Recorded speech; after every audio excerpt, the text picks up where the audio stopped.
Everyone, welcome to second episode of preparation for proficiency exams. The first episode, I just talk about the general tips of preparation for general English, right? I just introduce important sources for self-study, actually. Now, in this episode, I'm going to focus on IELTS exam. In upcoming episodes, I will focus each on TOEFL, PT exams. So these short clips are mostly recorded for those who want to pursue their, let's say, preparation through the self-study due to different reasons. They want to economize their budgets or they prefer to study by themselves. So somehow I'm going to help them to do so. So unfortunately, many students, they just jump to taking tests. That is a big mistake. So before jumping to the test, you need to do actually different things, like, as I said, preparing for the general English. A great, solid, let's say, foundation may pave the way for you, so you may reach your goal faster. So after studying those books regarding grammar, vocabulary, structures, blah, blah, blah, you need to focus on different things again before taking the test. I just listed some of them and I try to elaborate on each thoroughly. First, you need to learn the format of the exam, any kind of exam, whether it's IELTS, TOEFL, PT, SAT, whatever. Learn the format, different sections, number of questions for listening, reading, writing, whatever.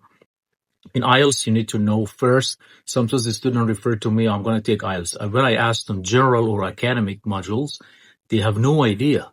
They even don't know the differences. They don't know even there are two options. So first thing, you need to focus on the module you're required.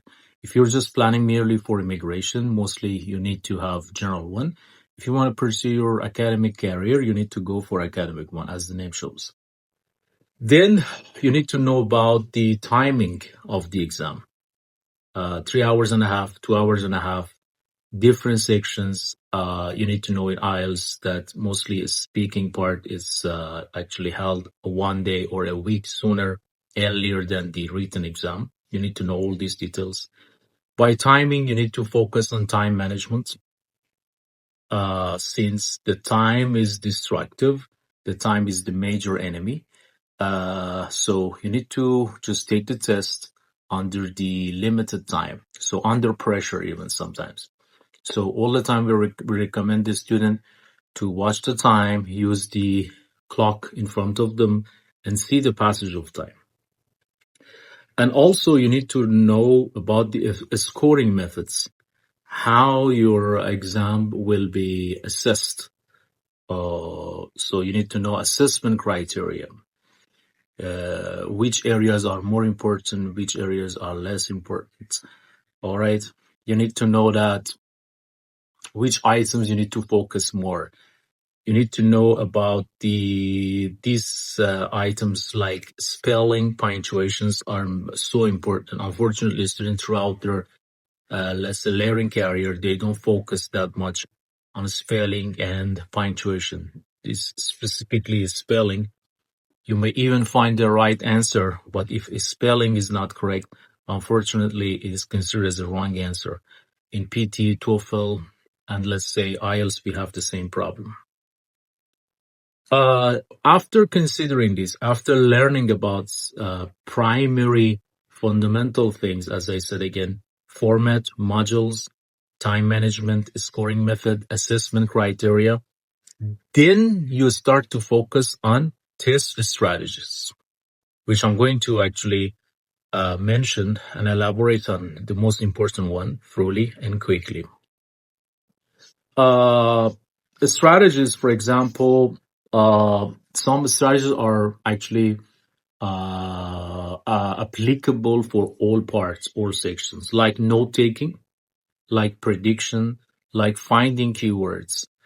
You need to learn how to find keywords, which words are considered as keywords, adjectives, nouns, adverbs, verbs. Prepositions, articles, pronouns are not that much important. No. Note taking. You need to learn how to pick up the important data. You learn not to focus on details sometimes. You need to learn to find the general things. And then if the question asks you, go for the details. All right. Scheming, scanning for reading specifically helps you a lot. You need to learn to find the gist of the passage in no time. You need to learn how to read fast. You need to learn to find specific data. When you're asked to find this, for example, certain time, you don't need to read the whole passage. Go scan for specific time, right? So these are the skills that could be improved through the passage of time, right? You should not expect overnight miracle, all right? So practice, practice, practice, since practice makes perfect. And reading strategies, again, paraphrasing, you need to learn how to paraphrase a simple sentence, a phrase. You need to boost, let's say, your vocabulary, as I said earlier in the first episode, like synonym, antonym sometimes, as they play integral role in IELTS exam. When you're able to match the words or find the paraphrase version, then half of the job is done.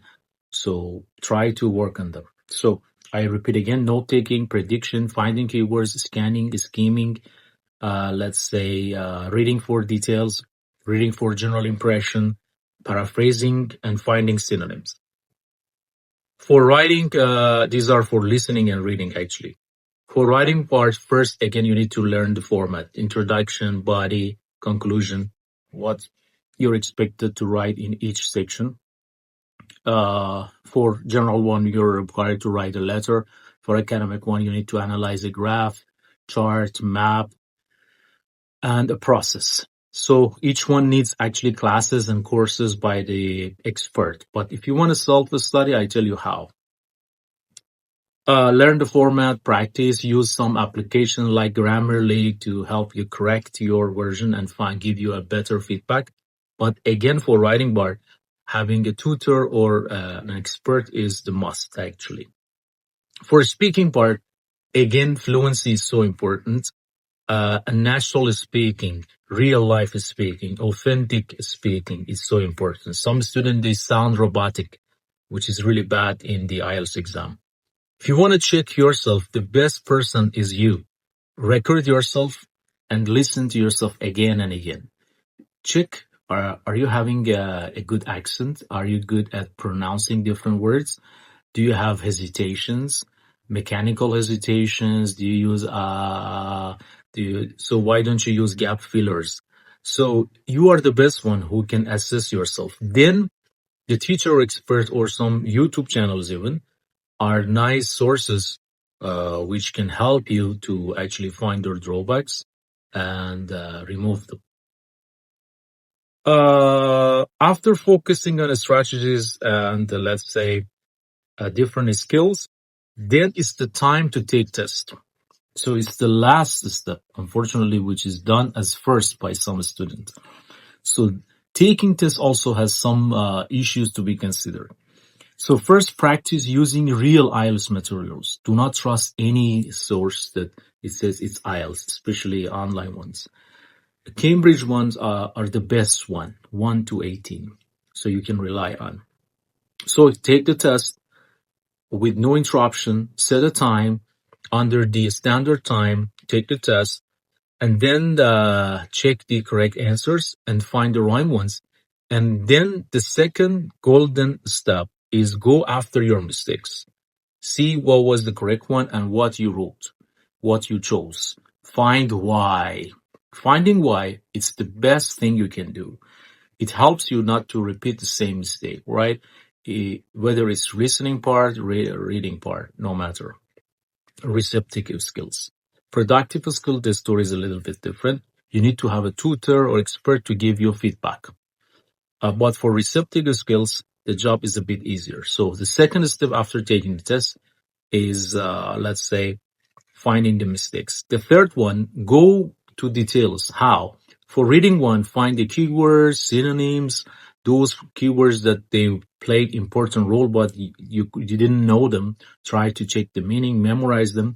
For listening part, try to transcribe again the passage, the script, and see which words or phrases or sentences you didn't understand. Whether it links to the pronunciation, wrong pronunciation that you know, the accent, tough accent that the speaker had. So you need to deal with them and tackle all the ways in order to improve your listening skill. So the best way is transcribing the recording. And after doing so, little by little, you will see the number of correct answer will increase gradually. Self-check, checking errors, having a tutor, getting feedback again, practice, as I said earlier, all makes you a perfect learner. And set a goal and target, 5, 6, or 7. Whether you need each one, set a goal at the beginning and monitor yourself. Do not leave a gap while you're studying. Try to be persistent. Try to have a plan, a schedule. I'm sure you will get successful and reach your goal. What I said so far is the abstract of, let's say, 20 years teaching and experience of dealing with the students. If you take this path as a roadmap, I'm sure you will reach your goal. In case you got any problem or, let's say, questions, don't hesitate to contact me. Good luck.